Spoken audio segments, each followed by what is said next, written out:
और इस बीच बड़ी खबर, केंद्रीय कैबिनेट की बैठक में कई अहम फैसले लिए गए हैं। अगले 18 महीने में मंत्रालयों में खाली पद भी भरे जाएंगे। 10 लाख लोगों को नौकरी मिलेगी। अनुराग ठाकुर की तरफ से यह जानकारी दी गई, जो अहम फैसला लिया गया है। जी हाँ, नमस्कार दोस्तों। सरकारी अस्पताल में निकली है बहुत ही बड़ी और बम्पर भर्ती, जिसमें आप सबको काम जो है मरीजों की देखभाल करना है। अगर आप लोग वाकई में 8वीं पास हो या 10वीं पास हो या 12वीं पास हो तो बहुत बड़ा मौका है। अंतिम तिथि भी लागू हो चुकी है। मैं आप सबको बताना चाहता हूं कि वाकई के तौर पे एक बहुत बड़ा मौका है आप सबके लिए।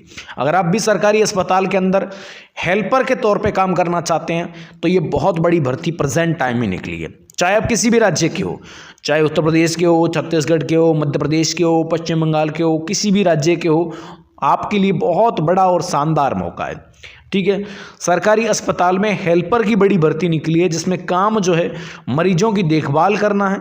जिसमें अगर आप लोग 8th पास हैं, 10th पास हैं और 12th पास हैं तो आपके लिए बहुत बड़ा मौका है। वाकई में इस तरह की भर्ती में अगर आप लोग आवेदन करना चाहते हैं तो शानदार मौका है आप सब लोगों के लिए। आप इस तरह की भर्ती में इस तरह के मौके को अपना सकते हैं और वाकई में सरकारी अस्पताल के अंदर हेल्पर के तौर पे काम कर सकते हैं और वाकई में इस तरह की भर्ती का आप लाभ ले सकते हैं। देखिए, बहुत सारे बच्चे 12वीं पास है, कुछ लोग 10वीं पास है, कुछ लोग 8वीं पास है। इस तरह की भर्तियों में आवेदन भी करना चाहते हैं। तो बेसिक तौर पे मैं एक चीज़ बताना चाहता हूँ कि जो बेसिक तौर पे एक चीज़ यहाँ पर रहती है अंतिम डेट की। इस तरह की जो भर्ती है ये तकरीबन 2 साल में या 3 साल में निकाली जाती है और साल दर साल इस तरह की भर्ती में रिक्तियाँ होती रहती है। तो इस तरह की भर्ती को प्रेजेंट टाइम में निकाला गया, बहुत बड़ा मौका है। बहुत सारे पद है, इतने पद हैं कि आप लोग वाकई में आवेदन करोगे तो सेलेक्ट भी हो सकते हैं। ठीक है ना। अब इस तरह की भर्ती का लाभ आप कैसे ले सकते हो, कैसे आप लोगों को आवेदन करना है सरकारी अस्पताल के हेल्पर के तौर पे काम करने के लिए, सरकारी अस्पताल में हेल्पर की जॉब लेने के लिए आप लोगों को कैसे नौकरी मिल पाएगी, इस वीडियो में पूरी की पूरी डिटेल्स के साथ जानकारी आपको प्रोवाइड करेंगे और आप वाकई के तौर पर सरकारी अस्पताल में जॉब कर पाएंगे और इस तरह की भर्ती का आप लाभ ले पाएंगे। चलिए वीडियो की शुरुआत करते हैं। सारी चीज़ें वीडियो में आपको कंप्लीट तौर पर बताते हैं। जी हाँ दोस्तों, यहाँ पर देख सकते हो सरकारी अस्पताल की बड़ी भर्ती देख सकते हो, जिसमें यहाँ पर सबसे पहली चीज़ हम बात कर लेते हैं इसके थोड़े से परिचय के बारे में। ठीक है ना। इस तरह की भर्ती के थोड़े से एजुकेशन क्वालिफिकेशंस की बात कर लेते हैं। देखिए, विभाग की बात करें तो यहाँ पर जो अब इसका विभाग है वो हेल्थ सेक्टर का विभाग है, स्वास्थ्य विभाग है। और ये जो भर्ती है ये सरकारी अस्पताल के अंदर आपकी रहने वाली है। अब इस तरह की भर्ती के पद की बात करें तो यहाँ पर देखो, पद इसका है हॉस्पिटल एंड डॉक्टर का, कंप्यूटर एंड क्लर्क का। ठीक है, ये तो पद है इसका। विभाग की हमने बात कर ली, स्वास्थ्य विभाग एंड सरकारी अस्पताल, ये इसका विभाग है। कुल पद की बात करें तो यहाँ पर जो कुल पद है वो यहाँ पर अभी प्रेजेंट टाइम में कोई घोषित पद नहीं है। ठीक है। संस्था की बात करें तो जिला अस्पताल, क्लिनिक, स्वास्थ्य केंद्र, प्राथमिक स्वास्थ्य केंद्र, इनमें आप सबका जॉब लगेगा। ठीक है, तो जिले अस्पताल में भी लग सकता है, क्लिनिक स्वास्थ्य केंद्र में भी लग सकता है, प्राथमिक स्वास्थ्य केंद्र में भी आपका लग सकता है। अब दोस्तों बात करते हैं इस तरह की भर्ती की योग्यता एंड पात्रता के बारे में। ठीक है, अब योग्यता एंड पात्रता बहुत ज़्यादा ज़रूरी है हर भर्ती के अंदर। तो इस तरह की भर्ती में सबसे पहले बात करते हैं हम शैक्षणिक योग्यता में। शैक्षणिक योग्यता की बात करें तो शैक्षणिक योग्यता कंप्लीट तौर पे हर भर्ती में शैक्षणिक योग्यता होती है। कुछ लोग 8वीं पास होते हैं, कुछ लोग 10वीं पास होते हैं, कुछ लोग 12वीं पास होते हैं। ठीक है, तो हर भर्ती में अलग अलग शैक्षणिक योग्यताएं रहती है। ठीक है, तो हम शैक्षणिक योग्यता की बात करें तो अभ्यर्थी को 12वीं उत्तीर्ण होना चाहिए। ठीक है, और कुछ राज्यों में यहाँ पर स्नातक ग्रेजुएशन भी मांगा जाता है, लेकिन कुछ राज्यों में अभ्यर्थी 12वीं उत्तीर्ण होने चाहिए, यानी 12वीं पास आउट होने चाहिए। आसान तरीके से आप इस तरह की भर्ती में आवेदन कर सकते हो अगर आप लोग 12वीं पास हो तो। ठीक है ना, इस बात को समझे आप। अब दोस्तों बात करते हैं एज लिमिट्स की, आयु सीमा की। जी हाँ, आयु सीमा की हम बात करते हैं, सबसे ज़रूरी चीज़ आती है एज लिमिट्स। जी हाँ भाइयों, अगर आप लोग इस तरह की भर्ती में आवेदन करना चाहते हो तो इस तरह की भर्ती की एज लिमिट्स क्या रहेगी। ठीक है, इसके बारे में बात करते हैं। तो एज लिमिट्स में आपकी न्यूनतम आयु 18 साल होनी चाहिए। कम से कम भाई आप 18 साल के तो होना चाहिए कम। ठीक है, अगर आप लोग इस तरह की भर्ती में आवेदन करना चाहते हो तो कम से कम आपकी एज 18 साल होनी चाहिए। और अधिकतम एज की बात करें तो अधिकतम एज कम से कम 40 साल आपकी इस तरह की भर्ती में होनी चाहिए, तभी आप लोग इस तरह की भर्ती में आवेदन कर पाएंगे।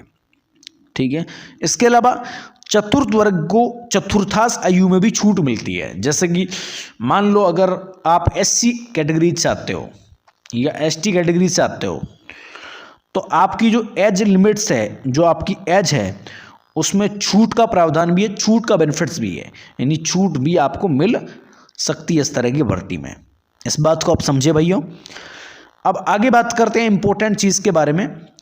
वो ये है कि अगर आप लोग इस तरह की भर्ती में आवेदन करना चाहते हो और इस तरह की भर्ती का लाभ लेना चाहते हो तो इस तरह की भर्ती की जो सैलरी है वो यहाँ पे क्या रहेगी, सैलरी।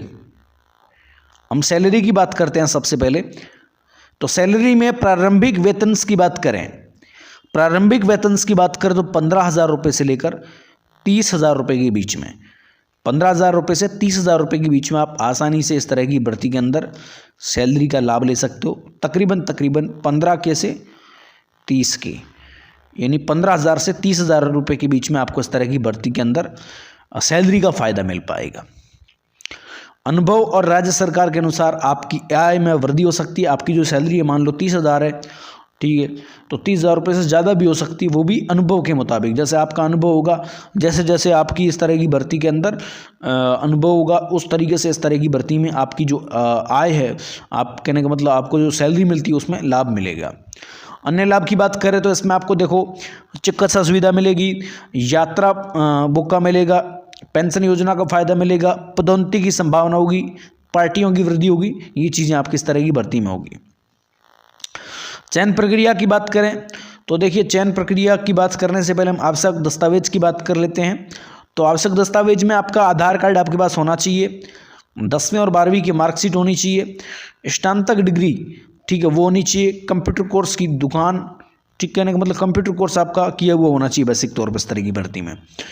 पासपोर्ट आकार का फोटो होना चाहिए, निवास प्रमाण पत्र, जाति प्रमाण पत्र, अनुभव प्रमाण पत्र वगैरह वगैरह डॉक्यूमेंट्स होने चाहिए, ठीक है।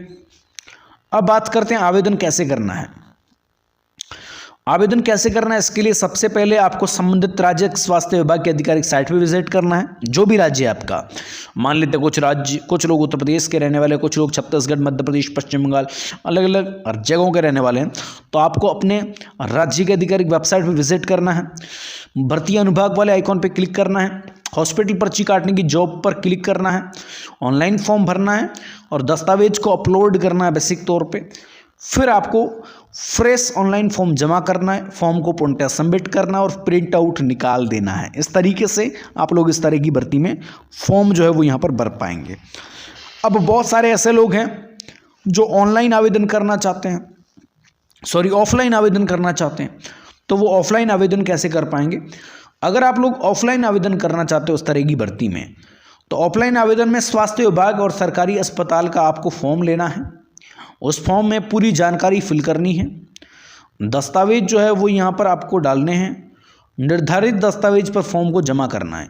यानी कि दोस्तों यहाँ पर 4 चीज़ें आपको इस तरह की भर्ती में करनी है, तभी आप इस भर्ती का लाभ जो है वो यहाँ पर ले पाओगे, ठीक है। तो इस तरीके से आप इस तरह की भर्ती का लाभ ले सकते हो। अब देखो, अगर आप लोग part time jobs, full time jobs, work from jobs without experience, बहुत सारी जॉबों के बारे में जानना चाहते हो तो चैनल को सब्सक्राइब करके बेल के आइकॉन को प्रेस कर लेना, ताकि आपको इस तरह के वीडियो सबसे पहले देखने को मिल सकें।